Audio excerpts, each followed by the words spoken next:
right. As people are joining us, welcome everyone to our conservation career series.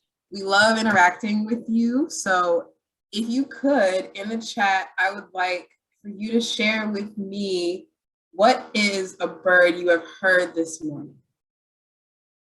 The birds are usually up and at 'em even before we are, and they're always talking very early in the morning. So please share with us a bird that you have heard this morning. I can share with you all that I've heard many chickadees this morning at my window. So please share with us in the chat what you found. We're going to be getting started very, very soon. One bird that I've heard this morning is a song sparrow that perches on the outside of my door and bellows a song every morning. Song sparrows sound so pretty.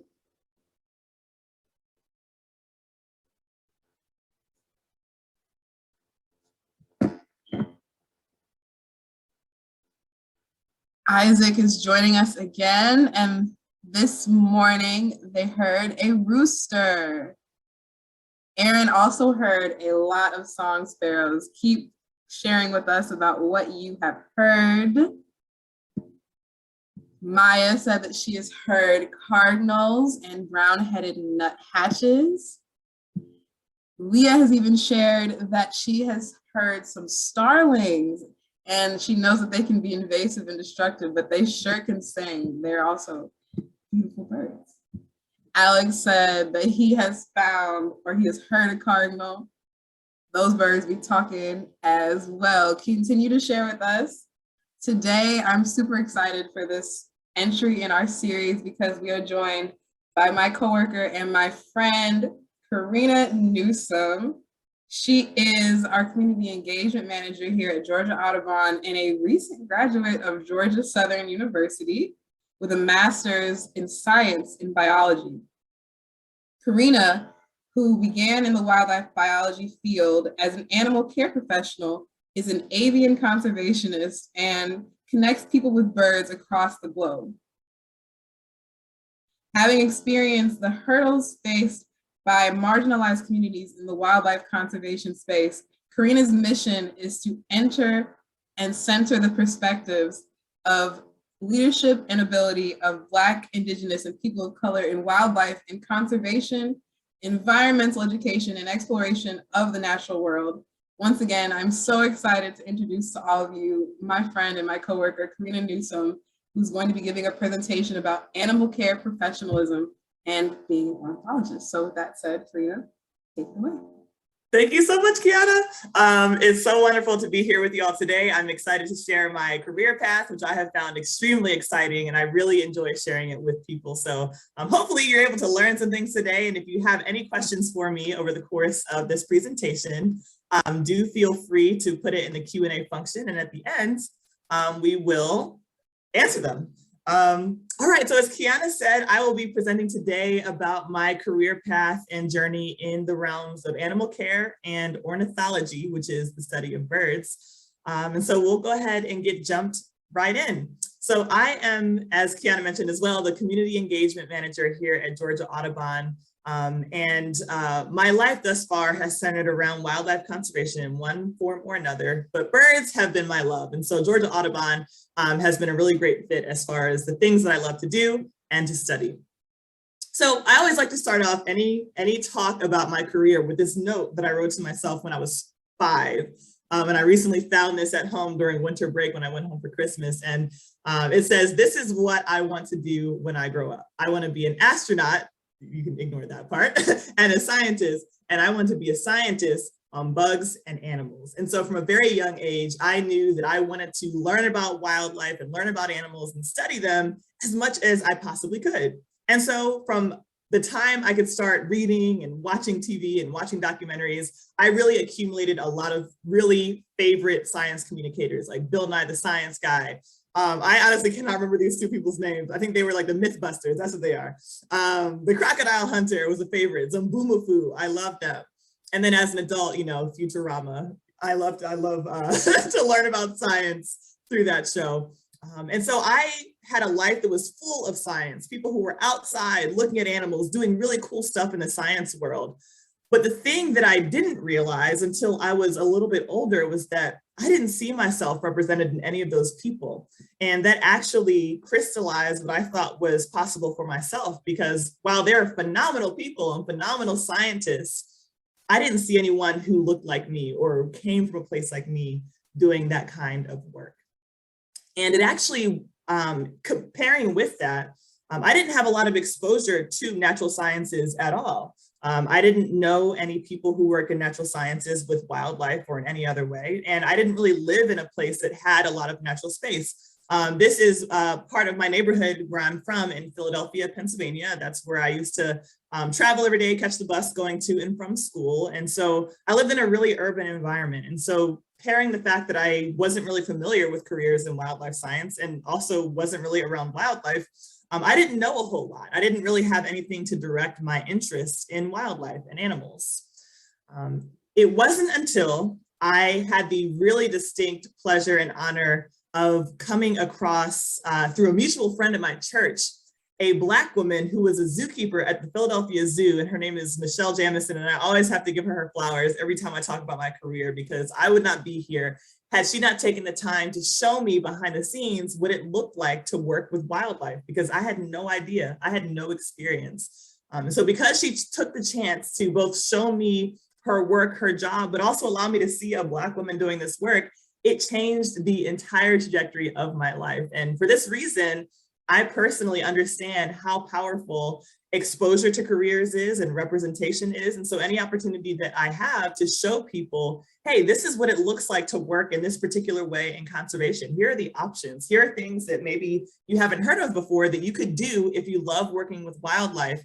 I have dedicated my career and my life to taking every opportunity that I can to show folks options that they might have if they're interested in working with wildlife and in conservation. And so after that experience with Michelle, I interned at the Philadelphia Zoo, which is my home zoo and actually the first zoo in the country. And during that internship, I worked in education primarily. And so from the time I was a wee high school student, this is me at the age of 17, I was working at the zoo in interpretation, which essentially means I'm walking around the zoo, sharing the conservation story of different animals. And what I'm holding here in the photo here is a hard hat, like what construction workers wear. And of course, when you're dealing with large animals, very strong animals, you have to give them toys that are, say, different from what you would give your cat at home, right? So this was actually given to one of the leopards, and he bit right through that hard hat. So you can see all those puncture holes. So if you're wearing a hard hat in a jaguar or a leopard exhibit, it's not enough, just know that much. But sharing things like the enrichment that animals would get, I said toys, but the proper term is enrichment, different changes to an animal's enclosure that encourage them to use their natural behaviors, like their sense of smell, their ability to bite and chew, their ability to dig, whatever is appropriate for that animal. And in this photo here, I'm sharing with a young child one of the favorite scents of the tiger, and I think that's maybe like cinnamon or something like that, using olfactory or the sense of smell to help enrich the environment of the animals in the care of the keepers at the zoo. And one of my favorite things about education and working at the zoo, even as a teen, was that I got to interact with people from all different backgrounds, all different ages, and it really gave me a lot of confidence in speaking to people. Believe it or not, before my internship as a high school student, I was petrified of talking to strangers. I could not talk to more than 5 people at a time who I didn't know. And I honestly kind of faked my way into it. They asked me in the interview, hey, do you like working with kids? Do you like talking to audiences? And I was like, yes. Wasn't quite true. But when I got into the internship, somehow me just jumping in, it changed my confidence entirely. And now I crave talking to people. I love talking to audiences. And so it built confidence and skills in communication as well. And so after being exposed to all that was possible for someone like me who was interested in wildlife conservation, everything changed. And so again, I cannot overstate the importance of getting the chance to learn about careers that exist so that you can really understand what's possible for yourself and have the widest horizon as you can when you're looking for careers in conservation or working with wildlife. And so after my first internship at the Philadelphia Zoo, I went on to start my first year of college later that year in the fall. And I majored in zoo and wildlife biology at a university called Malone University in Northeast Ohio, in Canton, Ohio. And part of that degree was the opportunity to work with animals that were actually living at the university. We had our own animal care center that included all kinds of parrots, and owls and small mammals, everything you can imagine. And not only was I able to kind of build up my skills in animal care and learning how to take care of and keep healthy lots of different kinds of species of wildlife, again, including parrots and all kinds of birds, including mammals of all kinds, including reptiles and amphibians. I also got the chance to put what I love to do, which is educating the public, to practice. And so me and my friend there, his name is Jake, we both really enjoy educating the public. And so we started our own education program using the animals that we were caring for at our university. And so we would go around Ohio, taking our animals on the road, sharing our love of wildlife with as many people as would listen to us. And that, again, continued to build my skills in education as well as animal care. And so, as I mentioned, when I was going to school, I worked with a large variety, a large diversity of animals, mammals, birds, reptiles, amphibians. But when I took a class called Ornithology, which is the class that focuses on the study of birds specifically, I became obsessed with birds. And I want you to hear me when I say obsessed. Like, obsessed in the bird world looks like you will leave in the middle of the night at the crack of dawn to go find a bird that you heard was an hour away, right? Like, we are people, we love birds, we really love birds. And the thing that really got me hooked on birds was during the first week of classes. This class was one where we had a classroom class and a field class. During the classroom class, our professor was going over some of the most common birds in North America, the eastern part of North America where we live. And one of the first birds that he put on the screen was this bird, which is a blue jay. And the name blue jay was a name that was familiar to me. I had heard of blue jays, but I realized I had never seen a blue jay before. And even during the 3 years at this point that I'd actually been in Ohio going to school, I took ornithology in my junior year. And so when he put this picture on the screen, I was like, what is that? I literally yelled it in class. And everyone looked at me like, you haven't seen a blue jay before? And I was like, I've never seen this bird in my life. And sure enough, after learning about this bird in the classroom, the moment I went outside, they were everywhere. And it made me realize, wow, you can really miss a lot if you aren't taught about what to look for, right? And I love wildlife. So in theory, I'm paying closer attention than maybe the average person to what's going on outside. But somehow I still did not notice this big, blue, loud, abundant bird that was living all around me. And at that point, I realized, wow, birds are a really powerful vehicle to get people to pay attention to the world around them, which is one of the reasons why I love working for Audubon, because again, we focus on birds and sharing birds with people. And so after graduating from college, during my college career, I was investing a lot of time in getting my animal care skills solidified, getting a lot of experience. And so I completed 3 internships at the Philadelphia Zoo during my time in college, and those were summer internships when I would go home. And so once I graduated from college, I had a lot of experience both in animal care and taking care of a really wide diversity of animals, as well as in education. And so when I graduated, I knew I wanted to do a job that had both of those things. I wanted to be able to take care of animals, but also share my love of animals with people. And the perfect way to do that is usually in ambassador animal departments, which is what I went into after I graduated. I worked as an ambassador animal keeper, first at the Cleveland Metro Parks Zoo. So if any of you have ever been to Cleveland, Ohio, and then at the Nashville Zoo, where I had my first full-time job and spent most of my animal care career working there. And just so that you know, the animal that you're seeing here is called a Palawan binturong, and they're also known as bearcats. So if you're a sports fan, the Cincinnati Bearcats is a mascot for an Ohio team. And this is a species that's found in Southeast Asia, and they're arboreal, which means that they really enjoy being up in the trees. And so they're climbing animals. And if you actually take a look at his tail, His tail is basically wrapping around my shoulder and around my armpit, really. They have these really long, what are called prehensile or grasping tails that allow them to hang on to branches while they're moving around. And so whenever we would kind of have these animals with us, they like to be up high. And so the natural place for them was on our shoulders. And so we frequently would carry them around on our shoulders whenever we were doing education programs. And this binturong's name is Wilbur. And so what I'm going to do is I'm going to walk you through the different parts of animal care. And so to give you a look behind the scenes of being a zookeeper or an animal care professional, and kind of what that job entails and what it entails, particularly in the context of being an ambassador animal keeper.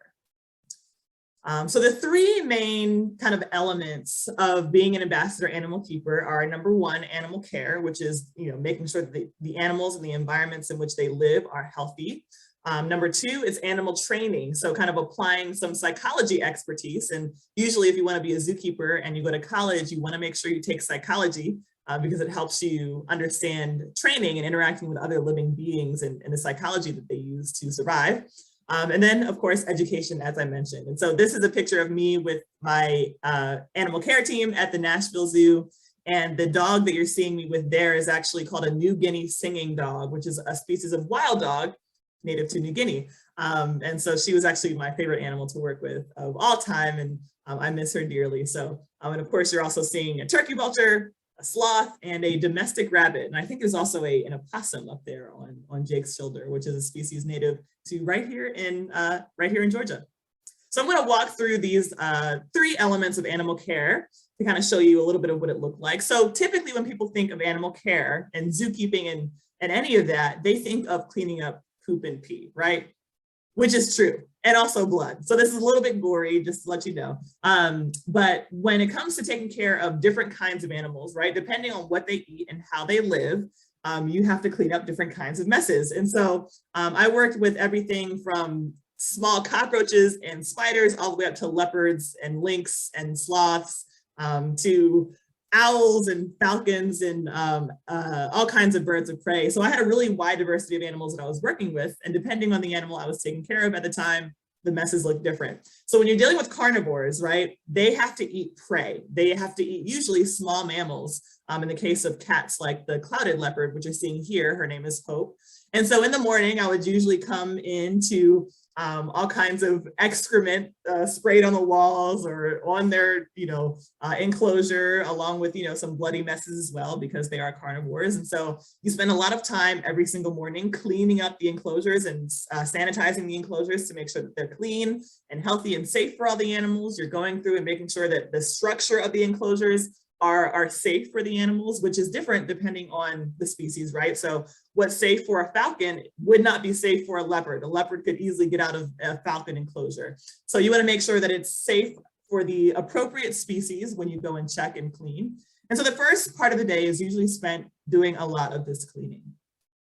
But the other part of animal care, it's not just cleaning and making sure that the enclosures in which animals are living are safe and healthy. It's also monitoring the physical health of the animals themselves. Again, everything from small spiders all the way up to our large animals. And so this is actually a Chilean rose-haired tarantula, and her name is Showbiz.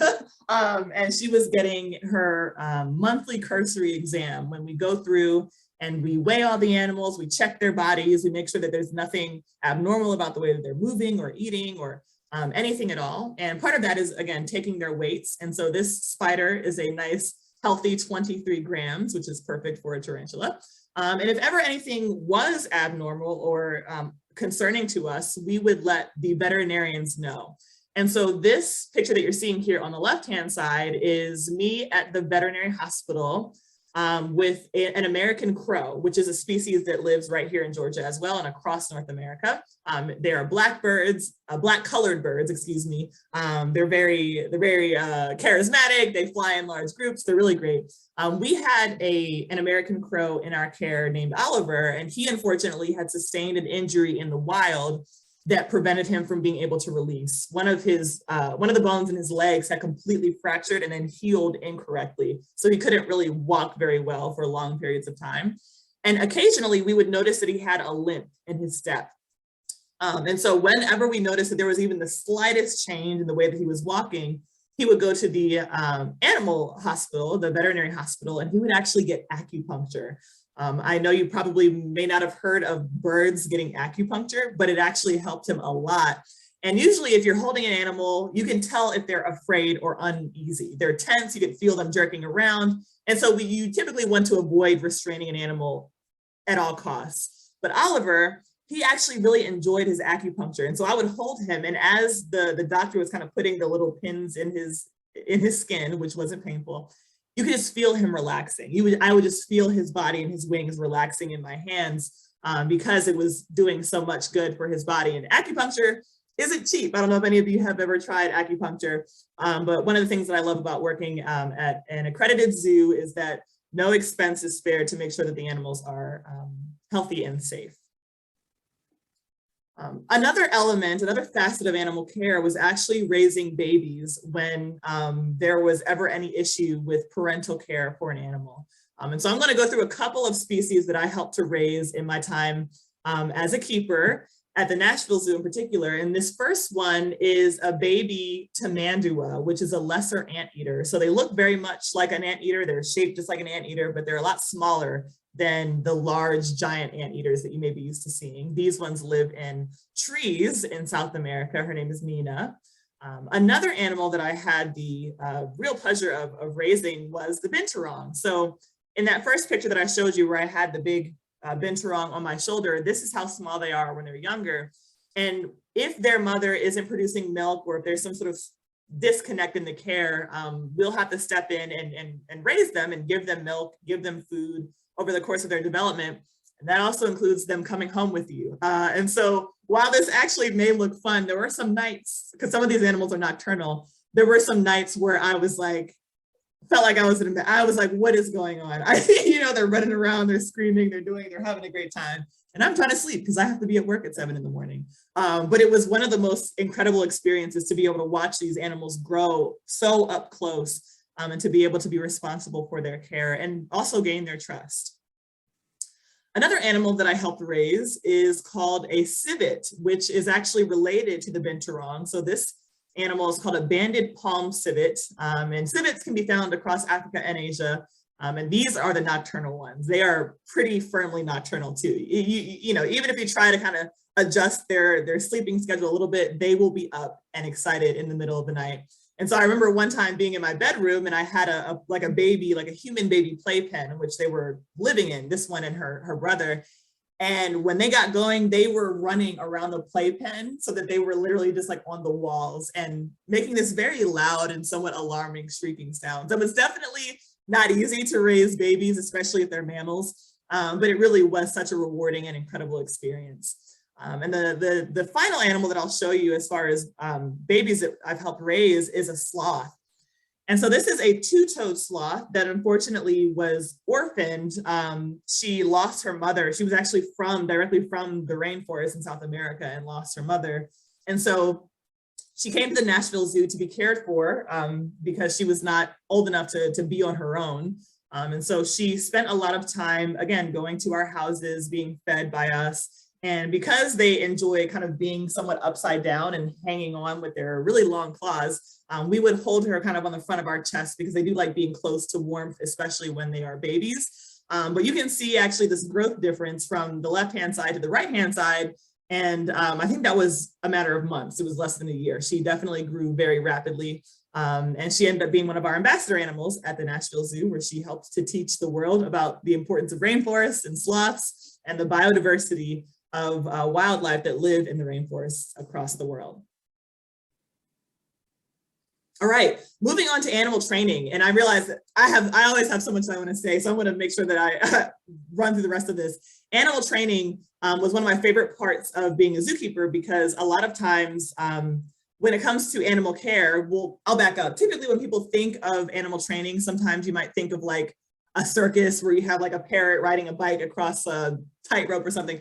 That's not what we're doing at an accredited zoo. So animal training is typically used to help care for the animal. And so, for example, with this clouded leopard here, if I wanted this leopard to move from one side of the enclosure to another so that I could say clean, or I could do something in the exhibit. If I try to like pick up the leopard and move it, that would be very dangerous for both of us and stressful for her especially, and probably also for me. It wouldn't be safe. But if I can train her to anywhere I put this stick, which we call a target stick, you know, if she touches her nose to it, she'll get a nice chunk of meat. I can move her around with no problem, right? So animal training is a way to help us take care of animals in a way that is rewarding for them and engaging for them, and helps keep everybody safe. And we would use this for weighing animals. So these leopards are trained to get on scales voluntarily. We do the same for our birds. I even trained our frogs to go into their enclosure, into their crates if they had to be moved around voluntarily. So anything can be trained, from a frog all the way up to a giraffe. We would also train our animals not only for helping take care of them, which is called behavioral husbandry, we would also train them for educational programs. And so this is our sloth again, who was trained to go onto this mobile perch that we could take to different places. And we trained her to trust it, to be comfortable climbing around on it. And so she would get yummy pieces of carrot and papaya every time she would choose to go on the branch. And then, of course, my favorite part of animal training was training our birds to fly outside. So we would do animal shows as part of our work, as part of our education. And our animal shows mainly consisted of birds. And these birds, again, are outdoors and they can fly wherever they want to fly. But because of strong animal training, they stay with us, and they respond to our cues positively. We've never lost a bird, right? And we use that by building trust and using food as a way to reinforce the behaviors that we want to see. And then finally, education, which I mentioned. And so animal shows are part of the educational experiences that we offer to the guests that came to the zoo, so people could see a variety of animals use their natural behaviors that they would use in the wild to survive. And that ranged from cats to a variety of birds. And we would also take animals out and throughout the zoo to allow people to get an up close look at animals, to ask questions about them, and to just have a chance to look closely at them. And one of my favorites, hands down, is the turkey vulture here on the right-hand side. I'm a vulture fan. You can never convince me that vultures are anything less than perfect. And I always try to do as much as I can to help people appreciate vultures as well. And so who else works at the zoo? So my job specifically was in animal care and education, but there are a lot of different kinds of careers that are at zoos and a lot of work that goes into making a zoo function. And so one of the jobs that exists at zoos is our commissary. A commissary is kind of like another word for like the restaurant for the zoo, but for the animals. And so in the commissary, you have all of the food that animals across the entire zoo, again, from the bugs to the large vertebrates. The commissary technicians and the commissary specialists are working to prepare all the diets and all the food for all the animals. And so this is just a picture of one of the buildings at the zoo getting their diets made by the person who runs the diets. Then you have people like our veterinarians, people who are responsible for the health of the animals across the zoo. And at the Nashville Zoo is really cool. We have a surgery suite that people can actually watch from the outside. So they can see, for example, a sloth getting her checkup or getting her exam, and sometimes even surgeries. Other experts that work at the zoo are architects. So if you ever go to the zoo and you see an exhibit and you're like, wow, this is beautiful, right? This is the Andean bear exhibit at the Nashville Zoo. The keepers didn't do that, right? The veterinarians didn't make that happen. Architects made that happen. People who design outdoor spaces are the ones who are the visionaries behind where the animals live at the zoo. And they're the ones that make the environments as habitable as possible for the animals and exciting and engaging for the guests who are watching them. And then finally, you have people who work specifically in education. So some people work in education and animal care like myself, but some people's jobs are kind of strictly surrounding education. Like this person who works, I believe, at the Bronx Zoo in New York City. And please forgive the sound of the lawnmower outside. So after about 4 years working in animal care, I decided to switch gears. And because I love birds and definitely want to contribute to their conservation, I wanted to find ways to be able to be the scientist that's out in the field collecting data about birds and about their environments to figure out how we can help birds survive in a changing world. And so as soon as I realized, okay, now it's time to kind of pursue my career in field science and field biology, ornithology specifically, I applied and got into graduate school at Georgia Southern University in Statesboro, Georgia, where I did my research on the coast of Georgia, studying a bird called seaside sparrows, which I'm holding here in the picture. They're somewhat small, beautiful brown birds that live in the salt marshes of Georgia's coast. And so the reason why I studied this bird is because this particular species, as indescript as it might look, is actually facing some pretty difficult challenges in the wild. And the main combination that I was focusing on was sea level rise and nest predation. And so if you know anything about climate change is causing a lot of different things to happen. But one of those things is that the sea is getting higher and higher as the earth warms. And if you're someone or something that lives on the coast of any part of the world, that means that the water is essentially encroaching on where you live. And the problem with this particular bird is that if they build a nest in the grass where they live in the salt marsh and it gets flooded because the high tide is too high, they'll build another nest right away, but they'll build it a little higher off the ground, which makes sense, right? You don't want to get flooded again, so building your nest higher should be good. But the problem is that when they do that, build their nest higher, they become more visible to predators. And so they're essentially caught between an issue of climate change and an issue of nest predation. And so something has to be done to help protect this bird into the future. And so I decided to focus my efforts on nest predation. And so I essentially walked around the marsh for 2 years, 2 summer seasons, finding seaside sparrow nests in the marsh, recording how high they were off the ground, putting video cameras on the nest and putting cameras across the marsh to capture the movement of predators. And just to show you a little bit about what that looked like. So what you're seeing here is a contraption that I had to build many times over, dozens of times. I can't even think about how many times I had to build this particular piece of equipment. But this is essentially a camera that is adapted to be in a tidal environment where the water level comes in and goes out. It rises and falls twice a day here on the coast of Georgia. And so essentially the way it works is that there's this big old spaceship looking thing, and around each of the poles, as you can see on the right-hand side, there's a little sardine juice soaked cotton ball, so that if a predator is walking by, when they approach the cotton ball to smell it or rip it off or tear it off, which sometimes happen, their picture would get taken by this motion triggered camera. And that would allow me to know where animals, predators in particular, were moving around in the marsh. In addition to the camera traps, which is what those are called, I also had video cameras, as I mentioned, on the nests themselves. And that, of course, as well, had to be waterproofed and marsh adapted. And so I had a whole, battery, DVR, memory cards that were in this waterproof case on the left-hand side. And then the camera itself was pointed onto a nest. And if you look under the camera, you can see 3 little white speckled eggs in the nest there.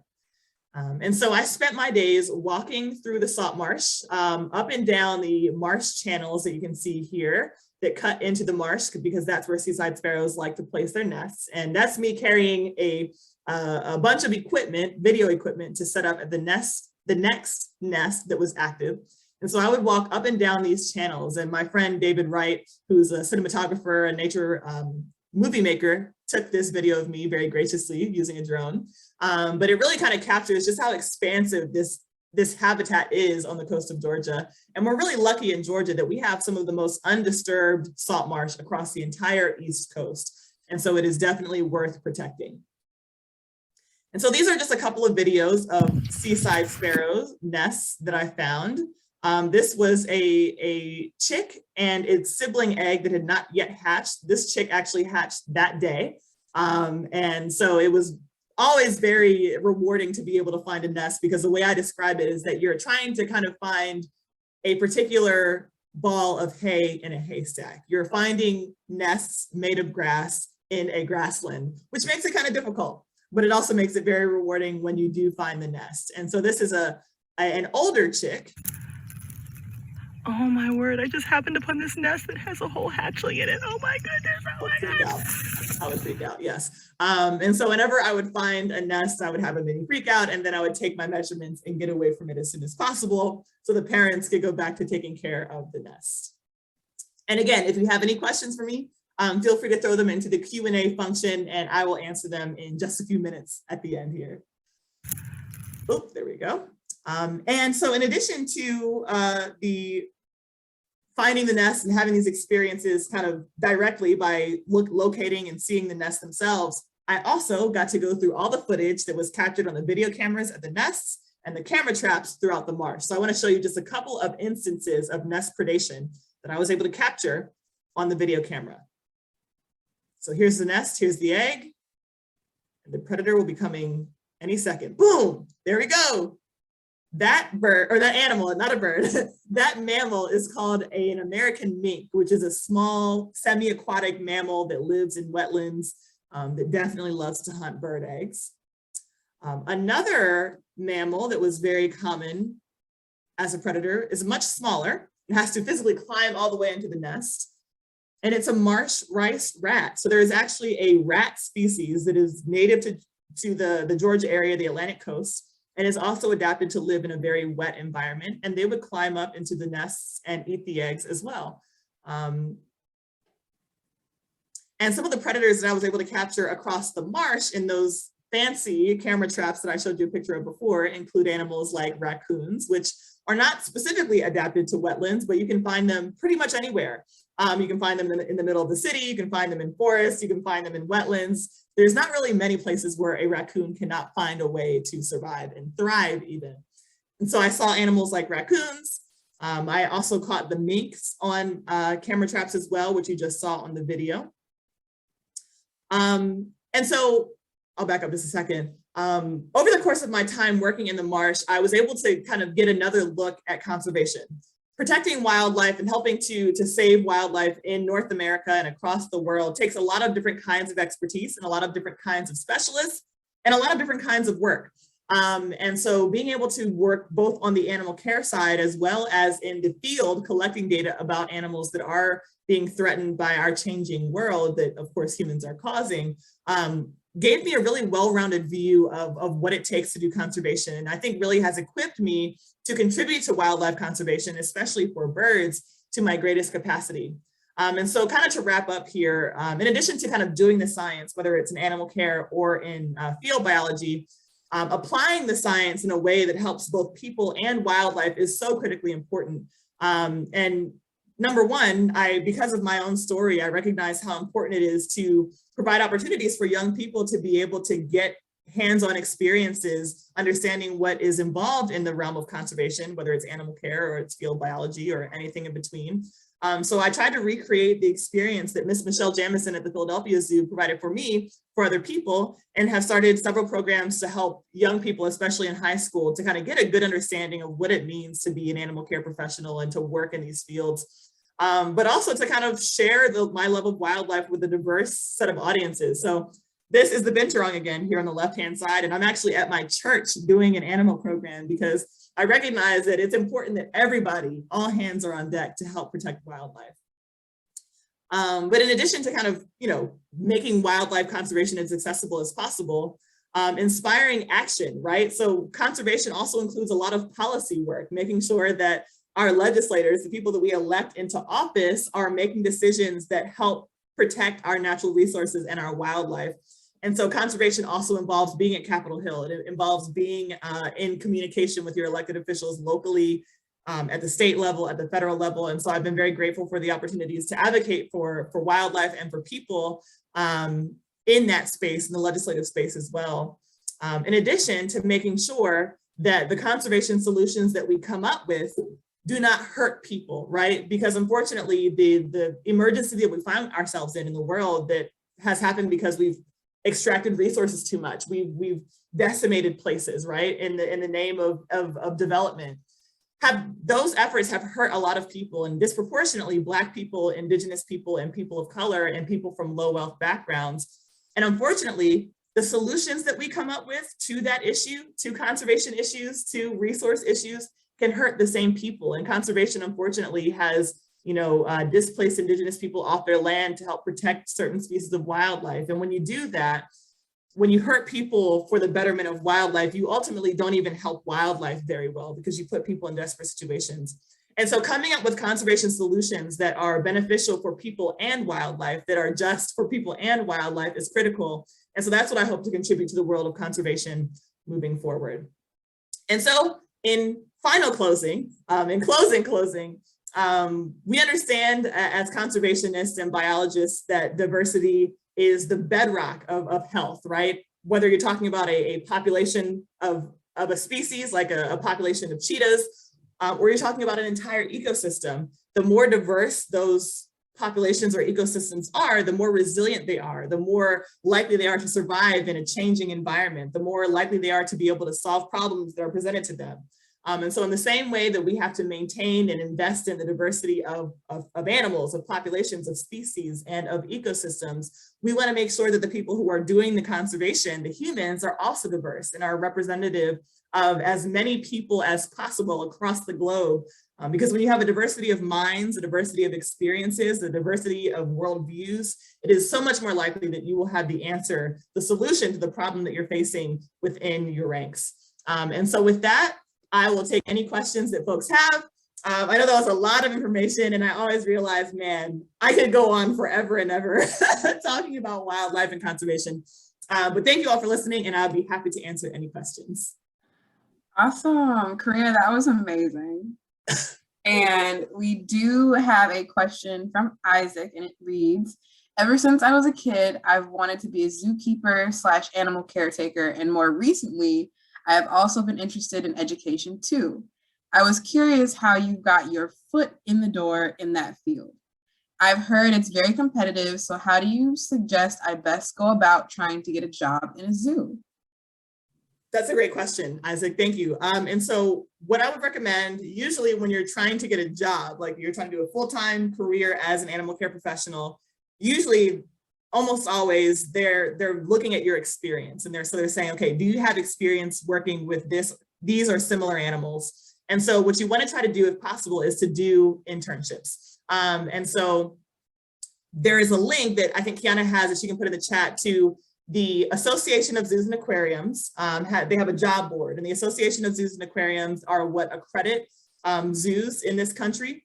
And this website will list both jobs and internships. If you don't have any experience working with wildlife, I would recommend looking for internships.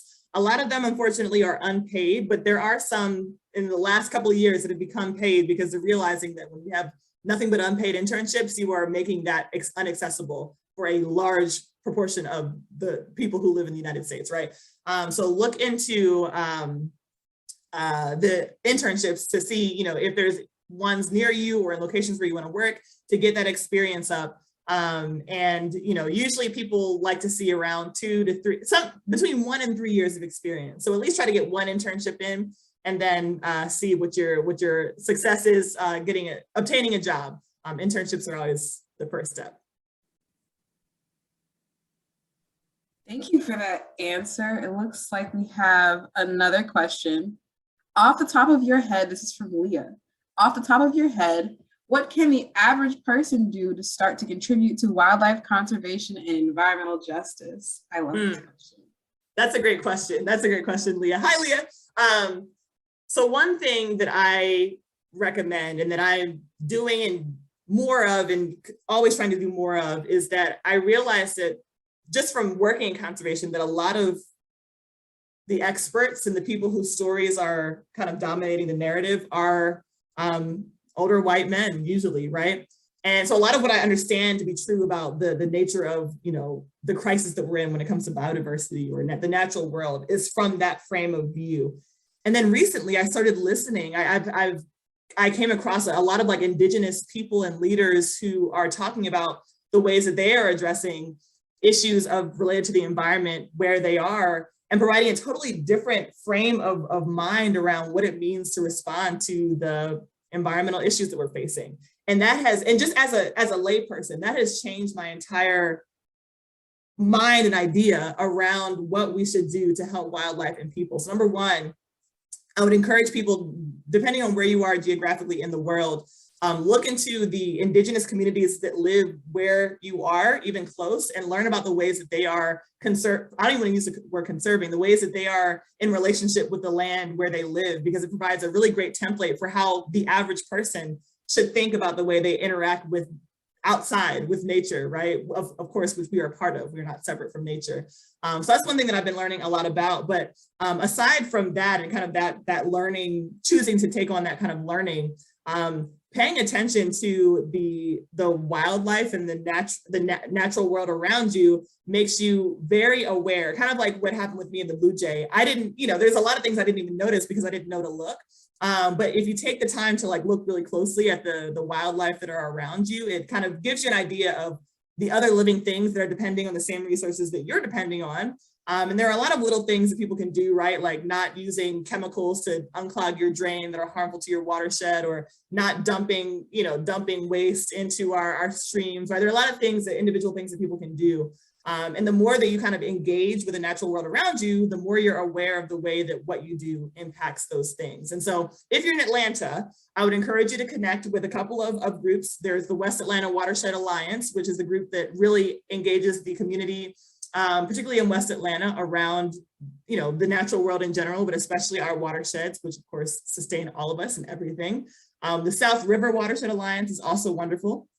And so get plugged into organizations near you that are doing work to address environmental issues, but are doing so from the lens, Leah, as you mentioned, of environmental justice, where they're also, at the same time that they're talking about the environment, they're talking about the social issues that the people who are living in those environments are facing at the same time, that interact with the reality of the environment that they live in. That was a mouthful, that was a lot, but connect with local organizations that are addressing environmental issues and environmental justice issues, as well as the work of the indigenous communities where you live as well.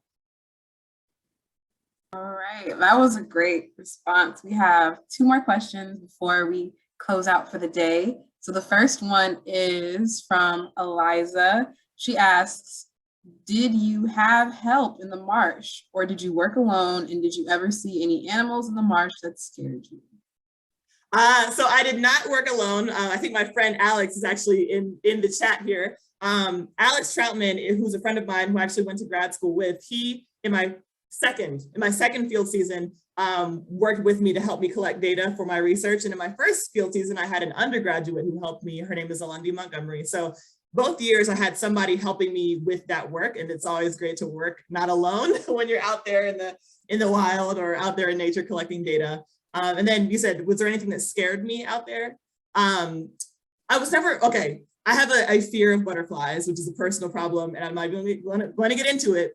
When I've been chased by butterflies, those were the only times when I was out there scared of something, right? But I think the one thing that surprised me was that in the marsh, there are these little crabs that are fiddler crabs. There are lots of different crabs, but some of the smallest ones are fiddler crabs, where the males have one big claw and one little claw, and they're like literally an inch wide, right? I was like, oh, like, let me pick one of these up, because there are millions of them out there. I was like, let me pick one up. They're so pretty, I just want to see it up close.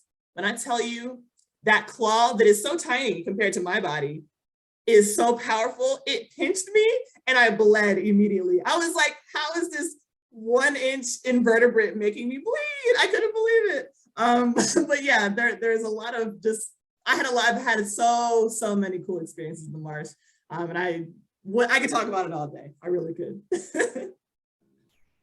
Perfect. And our last question is, as an animal keeper / animal caretaker, were there any animals that you considered difficult to train or hard to keep as ambassador animals? That's a really great question. So difficult to train, I would say, let me think. Oh, how much time we got? 2 minutes. So I would say one of maybe the harder animals for me to train was, and I was talking about this recently with someone, was the binturongs. And not because individually they were that much of specifically challenging, but we had 2 that lived together. And so when you're managing 2 individuals, you're having to be very careful about how you reinforce them, and not reinforcing one when you mean to reinforce the other. And so there's like an added layer of difficulty when you're dealing with like a multi-individual enclosure. And so I think that was one of the more challenging times that I had training, because I was trying to, in theory, I could like put one in a different room for a second while I train the other. But the ultimate end goal behavior was to be able to have them both be in the enclosure, and on cue to go to different sides of the enclosure when I ask them to. And so you have to be able to, when one does it right, give them their reinforcement. But then if one is like, I want their banana and runs across the room, it just creates it can be chaotic. And so that took a little bit of a challenge to kind of get my footing with training 2 animals at one time. And then as far as like being an ambassador animal, that's a really great question. Yes, there has been challenges there, and that really presented itself. We had an owl, a screech owl, that had an eye injury in the wild. And so like she when she was a chick, she fell out of the nest, damaged her eye, so she couldn't see out of one eye. And owls rely really heavily on their sight. And I think in addition to her sight, she had like a wing problem. So she couldn't hunt anymore is essentially what happened. The combination of injuries had prevented her from being able to find food.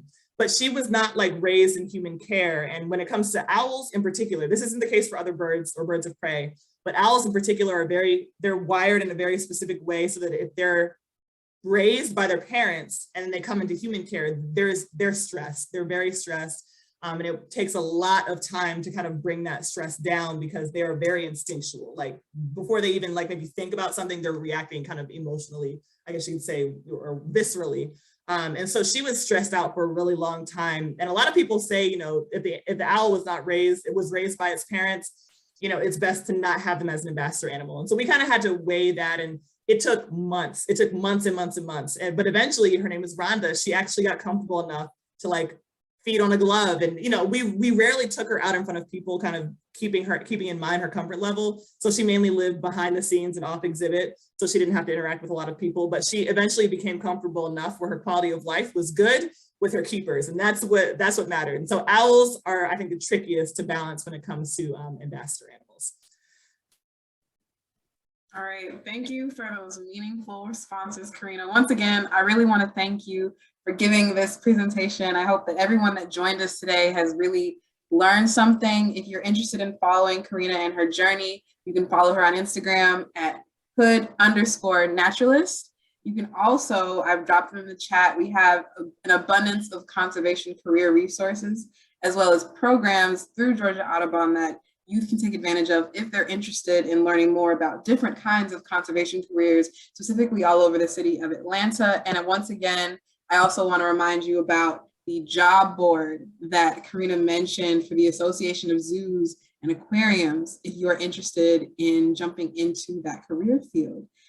Once again, all of these conservation career webinars will be available on YouTube later this week, where you can check out this webinar as well as the other ones that have already gone up. And we hope that you join us next month for the next portion of our series. Thank you so much, everybody, and I hope you all have a great day. Thank you.